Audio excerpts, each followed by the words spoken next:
Dylan, hindi mo pa nahuhugas.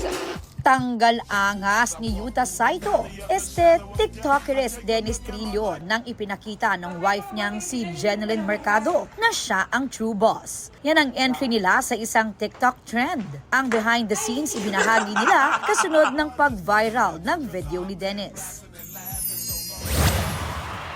I cannot tell you how special tonight is, and I'm so thankful you're here. Salamat po! Most special show raw para kay Phil-Am singer Olivia Rodrigo ang Manila Silver Star Show ng God's World Tour sa Philippine Arena nitong Sabado. Nakising along ang libo-libong Philo Livies sa hit songs ni Olivia gaya ng Driver's License, Deja Vu, Vampire at marami pang iba. I learned how to say, proud Pinoy ako.